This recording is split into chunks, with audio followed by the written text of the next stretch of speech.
Okay, let's talk about packing for the Thakhek Loop. Less is definitely more.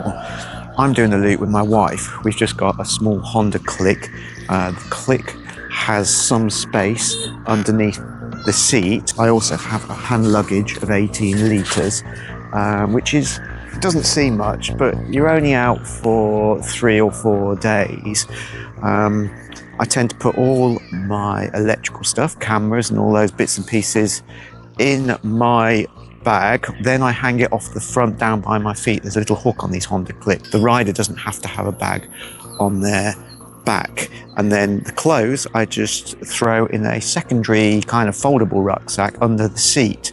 My wife, she has an 18-litre backpack too, and she just wears it on her back when she's pillion. It's worked out fine naturally. It's forced us to think more about what we pack and what we don't. So what did I actually pack for the trip?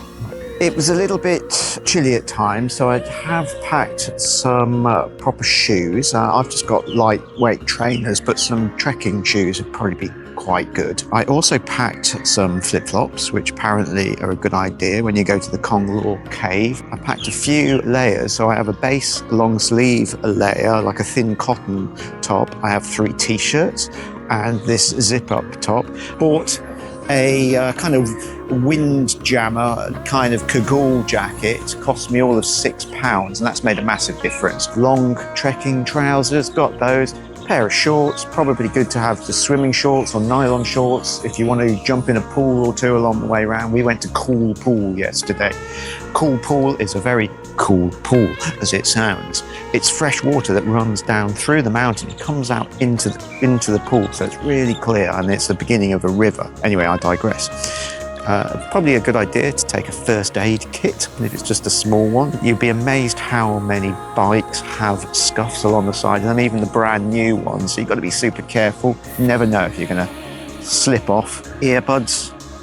My earbuds are noise cancelling, so I took those. They're quite good at blocking the wind. I also recommend some foam earplugs, especially for the last day. Apparently it's 200k on the main road, so I'm just going to stick the proper earplugs in and then blast down the road all the way back to Thakhek.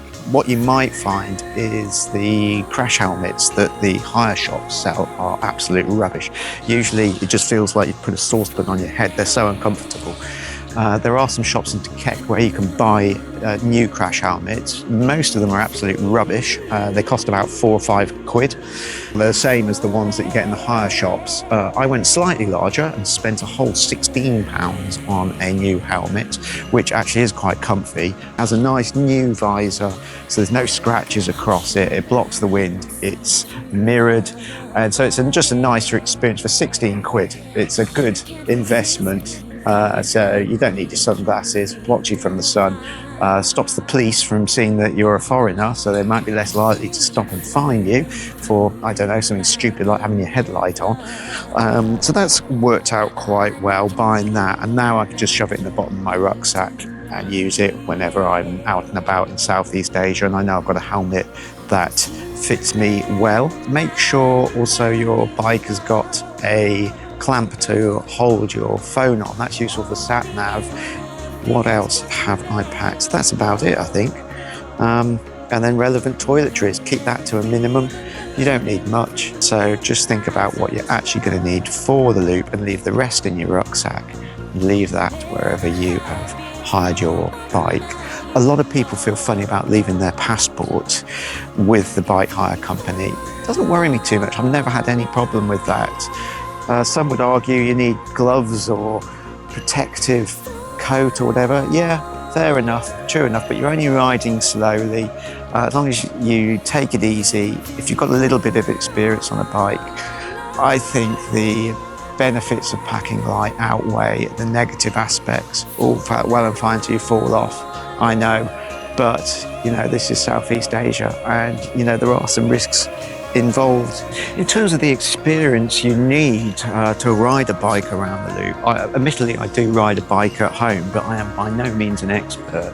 Parts of the road are potholed. The tarmac surface is generally really good, but it's just interspersed by these occasional kind of horrific potholes. So you've really got to keep an eye, because it's going to shake you quite hard if you hit one, or if you're going at 50, 60 kilometers an hour and you go down one of those, I can see how you would come off. So you've got to keep your wits about you. But that said, as long as you're careful, you can avoid them. An area outside of Na Hin, where I am now, they've got about 3 or 4 miles of roadworks going on at the moment in January 2025. That's quite muddy. I spoke to someone yesterday, he saw someone fall off. Just take it really easy going down there. Remember to use your back brake when you're on those sort of surfaces, more on your front. Also be wary that although the road is dry, sometimes it's slippier than it looks. If it's hot and the tarmac's worn out, it can be very slippy. I learnt that in Thailand a few days ago. It took me by surprise just going around a corner and the front wheel just slid a bit. So just be wary. But you don't have to be an expert, you've just got to be careful and not take any unnecessary risks. Just go slowly and you should be okay riding a bike if you've got a little bit of experience riding a moped. If you haven't, probably best not to take someone on the back. But on the whole, it's fine, in my personal opinion.